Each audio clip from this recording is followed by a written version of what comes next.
Olá, palavras que consolam e esclarecem é o que o programa se propõe em conversas com estudiosos do Espiritismo. Hoje faremos uma reflexão sobre o tema Saber e Fazer, que se encontra no livro Caminho, Verdade e Vida, no capítulo 49. E recebemos nossa convidada, Rosa Testugato. Seja bem-vinda, Rosa. Muito obrigada, é uma alegria imensa estar aqui com vocês para falar da nossa doutrina espírita. Agradeço muito o carinho do convite. Rosa, Jesus nos disse: se sabeis essas coisas, bem-aventurados sois se as fizerdes.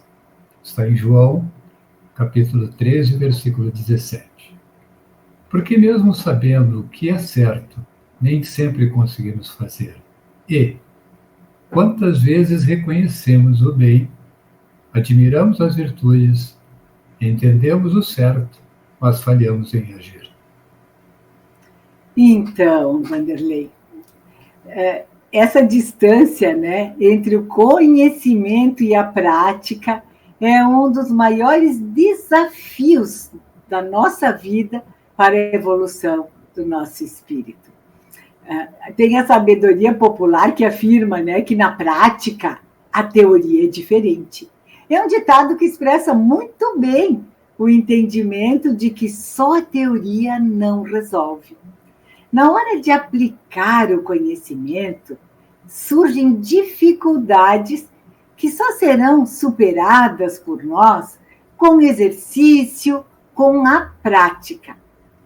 E para esse exercício, meu amigo, nós precisamos de esforço, de renúncia, de vigilância, de perseverança. Porque realmente entre o saber e o fazer há grande diferença. A pedagogia nos esclarece que nós só aprendemos verdadeiramente fazendo.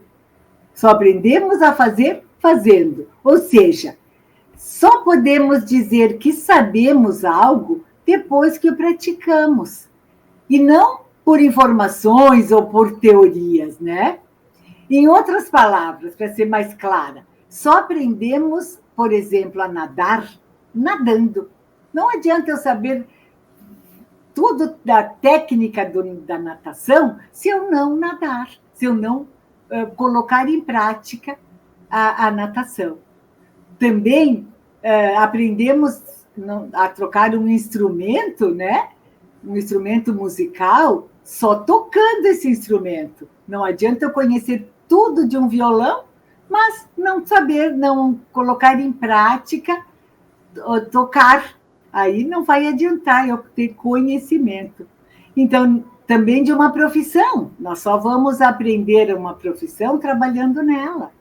Então, é isso aí, amigo. O conhecimento teórico, a informação é de grande utilidade, mas só ela não basta, não resolve. Por exemplo, é como uma seta que nos indica uma direção.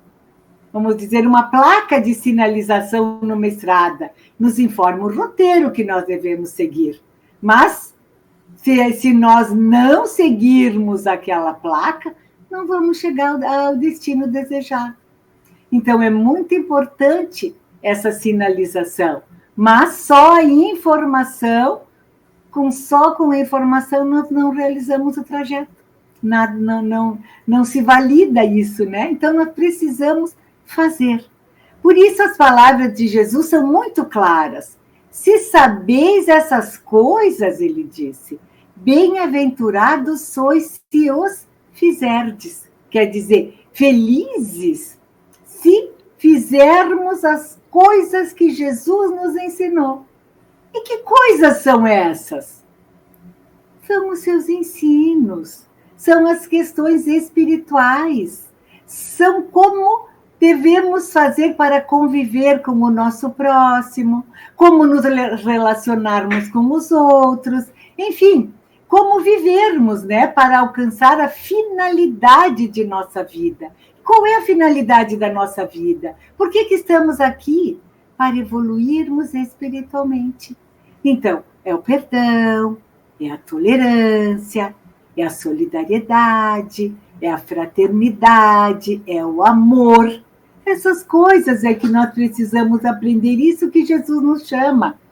E Jesus resumiu muito bem todos os seus ensinos numa frase: amar a Deus sobre todas as coisas e amar ao próximo como a nós mesmos. E Emmanuel, com sua sabedoria que lhe é peculiar, nos diz nessa obra que tu citaste: todas as seitas religiosas, de modo geral, somente ensinam o que constitui o bem. Todas possuem serventuários, crentes e propagandistas, mas os apóstolos de cada uma escasseiam cada vez mais. E o que são os apóstolos? São aqueles que vivem os ensinamentos, que exemplificam, que exigem de si mesmo e não dos outros. Então, a advertência de Emmanuel é muito oportuna, porque muitas vezes nós ficamos empenhados em aprender, em conhecer sempre mais, em querer divulgar os ensinos e esquecemos do mais importante, que é a sua aplicação.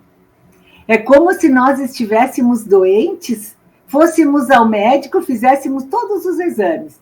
Depois do diagnóstico pronto, que recebêssemos o remédio, deixamos o remédio na prateleira, não utilizamos. A enfermidade não vai ser debelada. É preciso que tomemos o medicamento para que o tratamento seja efetivo. E assim são com os ensinos de Jesus. Não adianta nós sabermos, nós estudarmos, se nós não praticarmos. É claro que somos imperfeitos e ninguém ainda de nós vive plenamente de acordo com os ensinos de Jesus. Mas não podemos nos acomodar com as nossas imperfeições. E Emmanuel continua nessa obra e nos diz o seguinte: há sempre vozes habilitadas a indicar caminhos. É a palavra dos que sabem. Raras criaturas penetram valorosamente a vereda, muitas vezes em silêncio, abandonadas e incompreendidas. É o esforço supremo dos que fazem. Jesus surpreendeu a indecisão dos filhos da terra e transmitiu-lhe a palavra da verdade e da vida. Fez a exemplificação máxima através de sacrifícios culminantes. E mais adiante nos diz ainda Emmanuel: somente os que concretizam os ensinos do Senhor podem ser bem-aventurados. Aí reside, no campo do serviço cristão, a diferença entre a cultura da prática, entre saber e fazer. É isso, queridos. Como, então, transformar o saber em fazer? Como? Como podemos fazer isso? Fazendo o autoconhecimento sincero, reconhecendo nossas dificuldades e trabalhando a virtude antagônica. Se sabemos que somos orgulhosos, vamos procurar trabalhar o amor. E assim por diante. Exercícios diários, de pequenos gestos, de amor, de perdão, de paciência, e nós vamos seguindo, procurando fazer e não mais só saber. Oração e vigilância. Outra prática, orar e vigiar, para fortalecer a nossa conexão com Deus e com Jesus. E para encerrar, ilustrando uma historinha que diz assim, o seguinte: conta-se que um jovem, sedento de afirmação espiritual, certa vez procurou um pensador e sacerdote hebreu, Shammai, e o interrogou. Fez a seguinte pergunta: poderias ensinar-me toda a Bíblia durante o tempo em que eu possa ficar de pé, num só pé? Impossível, respondeu o filósofo religioso. Então, de nada me serve a tua doutrina, disse o moço. Logo após, ele foi buscar outro. Buscou Iliel, um famoso doutor, e propôs-lhe a mesma pergunta. O mestre, já acostumado à sistemática da lógica e da argumentação, mas também conhecedor das angústias humanas, respondeu para o moço: toma posição, fica num só pé. Pronto, respondeu o moço, estou num só pé. E aí Iliel disse para ele: ama. Só isso? E o resto que existe na Bíblia? Disse o moço apressadamente. Basta o amor, concluiu o austero religioso. Todo o restante da Bíblia é somente para explicar isso. Então, amigos, o que estamos esperando? Amemos, vamos amar, vale a pena amar. Muito boas explicações, Rosa. Agradecemos a tua contribuição e envolvemos-nos de alegria com os nossos amigos que nos prestigiam, colaborando com a divulgação do Evangelho do Cristo. Foi um privilégio estar com vocês. Até o próximo domingo com o programa Palavras Consoladoras.